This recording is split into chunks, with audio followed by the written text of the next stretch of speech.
자, 이것이 세라믹 사이딩이다. 이제 이틀 반나절이 조금 안 된 시점입니다. 거의 회베스로 오늘까지 붙이면 100캡에 넘게 붙일 것 같고요. 순수하게 둘이서만 했습니다. 근데 이번 현장 같은 경우는 제가 붙이고 나서도 저도 감탄을 좀 많이 하게 됩니다. 너무 잘 나와서. 이게 아무래도 한 사람이 끌고 가는 게 맞는 것 같아요. 기술자가 여러 명이 달라붙으면 서로 피스 박는 습성도 다르고 처리를 하는 능력도 다르기 때문에 아무래도 마감도가 살짝은 떨어지는 것들이 있는데, 이번 현장은 이 마감도가 아주 훌륭하게 잘 나왔습니다.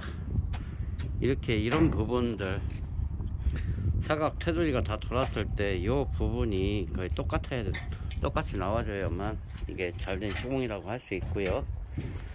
그리고 이순매 부분에서도 자연스럽게 이렇게, 여기가 이순매 부분입니다. 자연스럽게 잘 나왔죠. 그리고 이제 정면은 좀 붙여놨고요.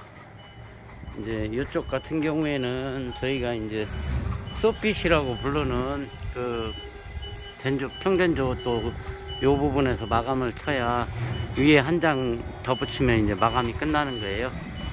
그래서 이렇게 지금 붙여 있는 상황이고요.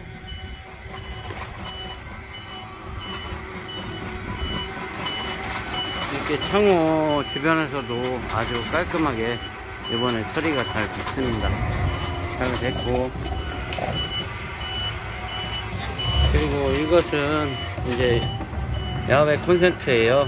이렇게 마개로 돼 있어서 방호형 콘센트인데, 이제 외부는 습기에 취약하잖아요. 그런 부분 때문에 이제 저는 꼭 외부에는 이걸로 하셨으면 합니다. 아주 이제 습기로부터 보호가 잘 되고요. 전기에는 습기에 많이 취약합니다. 습기가 있을 경우 문제점이 많이 나오고요. 그런 것들 때문에 이제 이런 부분들은 더 챙겨서 가야 되고요. 지금 사방 테두리를 맞추고 있는데 너무 잘 나오는 것 같아요. 그리고 중간 이순매도 수평이 잘 맞으니까 아주 매끄럽게 잘 흘러갑니다. 그리고 창문 위에 부분은 어떻게 하는지 좀 이따가 한번 보여드리도록 할 거고요. 그리고 세라믹 사이딩 커팅날에 대해서 한번 말씀을 드려볼게요. 이제 이런 부분들은 후레싱에 들어갈 때 막 자르는 부분들 자르시면 좋을 것 같아요. 잘 나가는데, 다만 이제 이렇게 세라믹 코팅이 자르다 보면 살짝 이런 부분이 깃떨어진다고 해야 될지, 살짝 깨지는 부분이 없잖아 있는데, 요 타일날은 대신에 이제 그런 건 없고요. 이제 저희가 이런 것도 자동 절단기를 사용하지 않는 이유가 다 있습니다. 그리고 여기다가 뭐 스킬로 해서 자르시는 분들도 있는데, 저는 그 방식은 안 좋다고 생각을 합니다. 왜냐하면 진동이 있고 하기 때문에 이 세라믹이 보호가 되지 않으면 깨지거나 기스가 나게 되면 그 부분에 오래 사용할 수가 없기 때문에 일일이 저는 다 손으로 자르고 있습니다. 손으로 자르는 게 훨씬 제가 볼 때는 나은 것 같고요. 왜 그렇게 잘라야 되는지, 이 코너 부분에서 저희가 위아래를 한 1~2mm씩 조정할 때가 있습니다. 기계로 자르게 되면 그런 부분들을 조정하기가 상당히 어렵고요. 그렇기 때문에 저는 조금 해도 그냥 수동으로 자르고 있는데, 요령만 알면 그렇게 어렵지는 않습니다. 그렇기 때문에 자르는 방식은 저는 아직까지는 저렇게 하고 있다 말씀을 드리고요.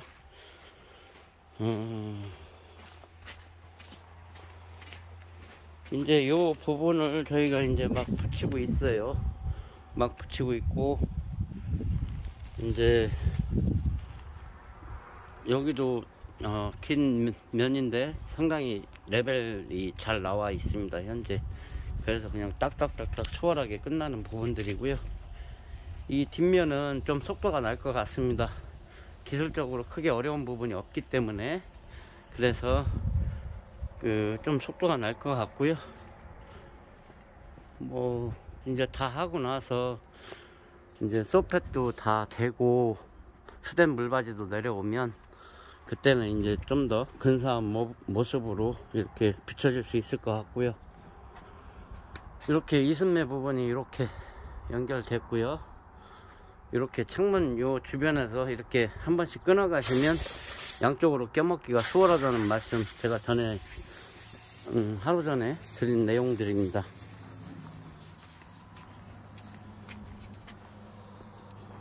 이렇게 요 창문 주변에서 끊고 이 부분에서 끊게 되면 이렇게 껴먹고, 이렇게 껴먹고, 저기서 저쪽에서 이렇게 껴먹고, 그래서 이제 마감이 이런 마감이 나올 수 있는 거고요.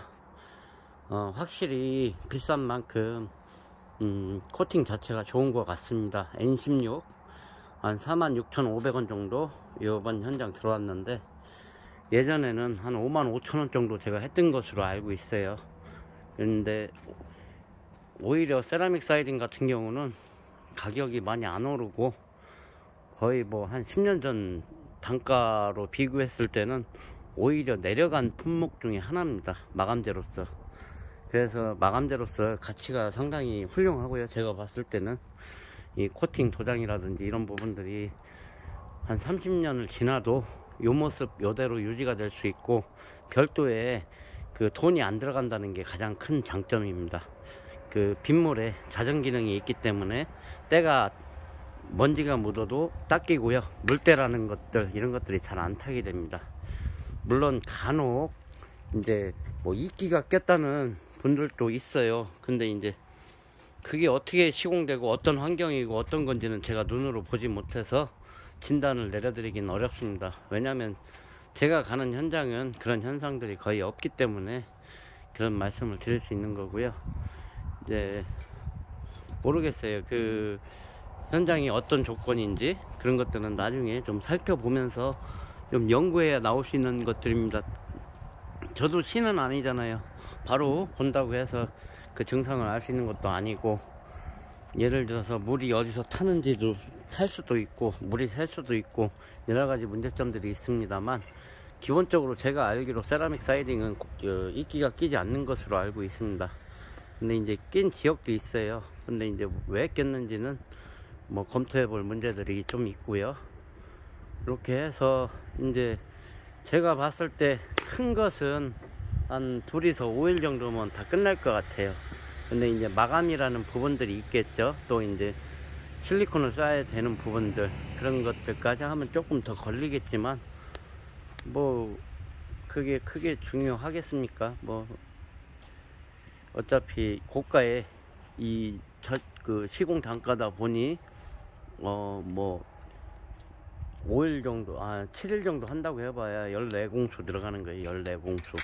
근데 사람들은 7일 한다고 그러면 되게 막 겁내하고 그런 부분들이 있는데,